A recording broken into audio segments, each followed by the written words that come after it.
চকু মুদিলেই অন্ধকাৰ। কবি আব্দুৰ ৰশিদ।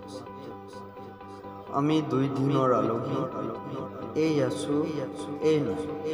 কিয় ইমান অহংকাৰ কৰিছো? আত্ম অহংকাৰ, গৌৰৱ সকলো যেন এদিন মাটিৰ লগত বিলীন। আমাৰ মূল্যৱান দেহাটো কীট পতংগৰ খাদ্য হৈ মাটিৰ লগত মিলি যায়। মানুহৰ চমক সৃষ্টিকাৰী উচ্চ অট্টালিকা, বিলাসিতা গাড়ী, সা সম্পত্তি সকলো এদিন এৰি থৈ যাত্ৰা কৰিম।